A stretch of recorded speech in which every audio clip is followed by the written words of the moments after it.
Hello, welcome to Iron Dinos. This week we're looking at Darkvoid, which is one of the latest games with gold.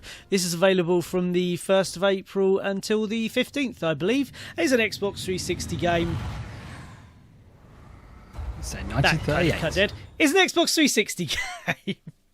Basically, the unique selling point in this one is that you have a jetpack, and this is the very, very start of the game. So, do you guys know much about this? Have you given it a try? Oh, I know absolutely nothing. I gave it a very brief try earlier. I've done this bit, and I've done a bit of the next bit, but that's nothing much of the game. So no, I don't. I'm basing all my knowledge on you, so I'm going to be asking lots of questions. Oh yes. Cool. Well, I played about an hour and a half, Oh, cool. and the clips you're going to see are from now and around the point where I stopped playing. So it kicks you right into the action. All well and good. Sweet. You're in a jetpack. You get to essentially dogfight, which is one of the big mechanics the game was sold on. Yep. Yeah. Looks good. It looks amazing, I think. I'm very happy with the theme, the tone, the music, the colours of it. It's quite stylised, so it hasn't aged that badly. I think there's still games being made now that look like this. To some degree. It's a Capcom thing. I mean, they usually put out high quality products. Yeah, Capcom are pretty good. You know, they're not one of these publishers that just squits out any old shit and then tries to fix it with a day one patch. They tended to have a reputation for quality. Also, Mega Man when they can be bothered. We're not here for Mega Man, we're here for Flying We're not Man. here for Mega Man. No, we're here for this. So, the main enemies are aliens. Okay. I've got to be honest, they're a bit generic. Think of what were they called? What were they called in Mass Effect? I didn't play it, so I'm going to say Covenant. You're going to say no, that's something else completely. No, that's Halo. Okay, whatever. They just look like the general. If you imagine any kind of robot enemy, Jason, don't go with Cybermen. It just looks like a Daleks. late 2000s, early 2010. You Cylons. know, nice screen, nice clean-looking alien with all made out of techno parts. I've seen the alien. So- He's fun. R2-D2. This bit was really fun. I wasn't very good at it, as you can see. I was learning a new mechanic. Give me a break. But this was pretty fun. Yeah, it looks. Did you pretty kind good. of waiting for this bit to end before I move on? There we go.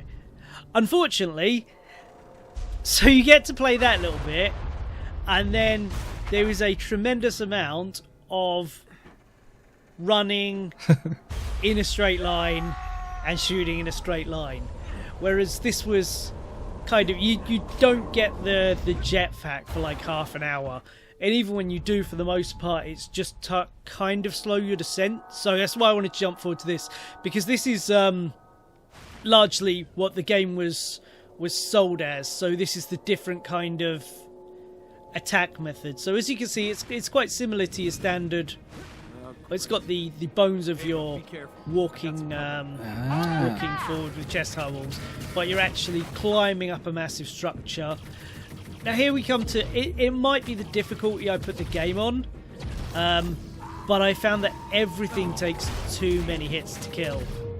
The way you're kind of a little bored of shooting them. Okay. Like, I've got a pretty big weapon here, and it's still taking me hit after hit after hit to actually take them down. And as you can see, they alien kind of, metal things. They can defend. That's their weapon, isn't it? Surely. You've stolen their weapon. It is one of their weapons, yeah. Yeah, of course. Well, they're wearing the right protective clothing for that, so I should commend them on that.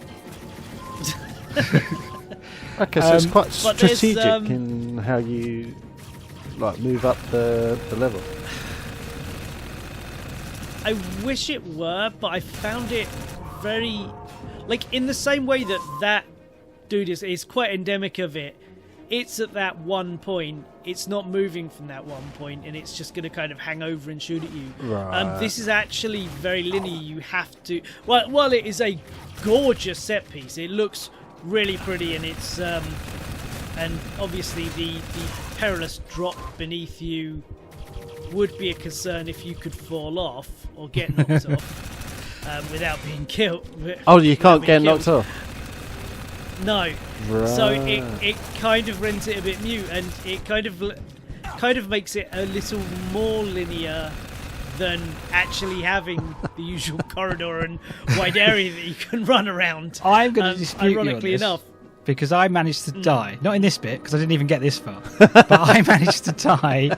Jason, you managed to die, really? In that That's a shock. cutscene when you talked about running through in a straight line quite a lot. By the way, I do love all this going upstairs, up walls and things. When it first shows you jumping down platforms, I did the first bit fine, but I did manage to fall off and kill myself at one point. So it is possible. Okay. Also, I'm not very good at first-person shooters. I say, what does that say about the game? I think it says more about your inability I'm to just play. giving an overview from my perspective. This is all personal. I'm sure. I'm not saying it's not designed for not me, as English. What I'm saying, but yeah, that coming downwards. My first-person shooter issue. I sometimes get a headache. That twisted my brain.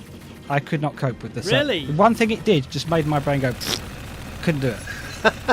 Because it just was suddenly facing the wrong way, and my brain couldn't cope. And I'm not that bad in real life with heights and stuff. It's just something about the way the camera moved. Your brain went, nope.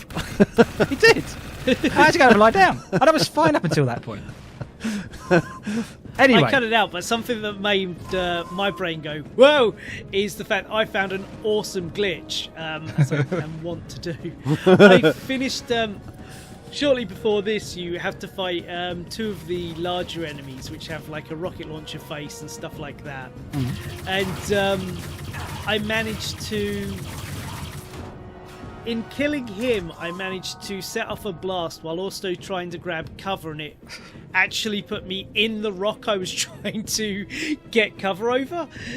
So I got absolutely stuck and had to play around, because this is right at the end of the level, and if you lose, you have to go back and do the whole level. So I had to faddy and far around so I could find an exact position of the camera to use the jump to get out. By the way, I could have done this a lot quicker. I left it longer to be dramatic. There's good grip in there.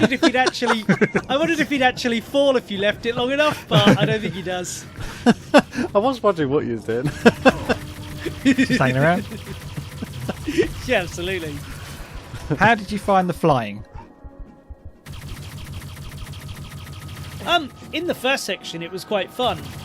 Outside of it, it's just a slow hover, so I didn't find it very engaging. I liked the bit where you could either glide down a great big kind of hole or use your jetpack. I was kind of trying to... I quite enjoy free falling and shooting and stuff. I find that quite dramatic. So I got to do that a little bit, but it really wasn't for very long. It's no Just Cause. In Just Cause, you can do that all the time. It's absolutely insane. I'm assuming the flying then will come later on, like more of that later on. I guess I played an hour and a half, and that bit at the start was all I got. So by the time I'd finished whatever this is to the next level, and I played a little bit more than that. And I've got to be honest, at that point, I'd played as much as I'm going to. I think. So it didn't come quick enough. It wasn't. Yeah. It wasn't remotely a bad experience, but I did find it. I did find it very samey and very repetitive, and a little. I found the combat a little dull outside of its somewhat unique mechanic.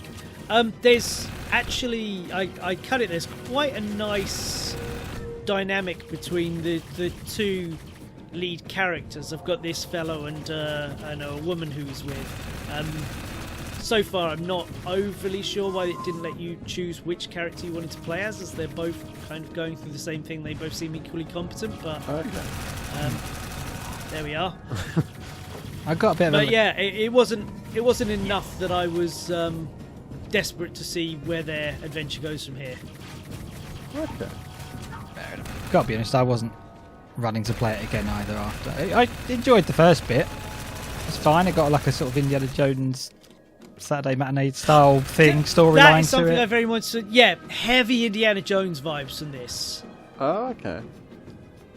Yeah, very much, very Indiana Jones vibes from it.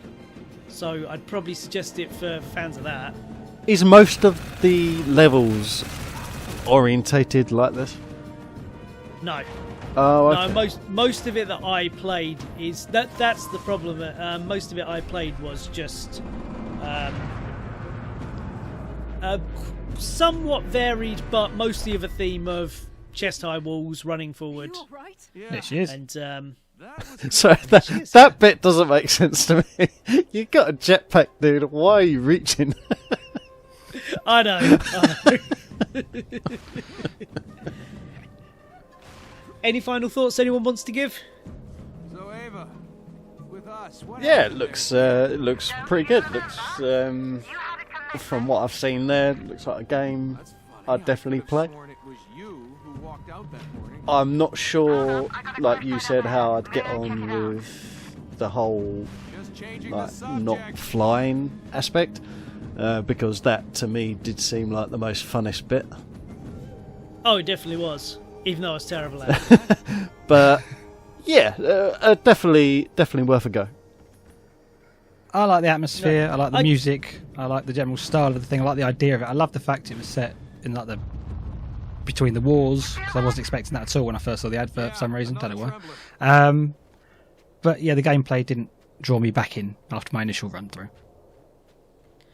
Yeah, I definitely think if you're a fan of that genre, be it an Indiana Jones style adventure or that kind of running and gunning chest-high wall kind of shooter, there's probably a lot for you there. There wasn't enough that was unique to draw me in because you didn't get to play with the jetpack. Had there been a more even balance of that, I think I probably would have finished it.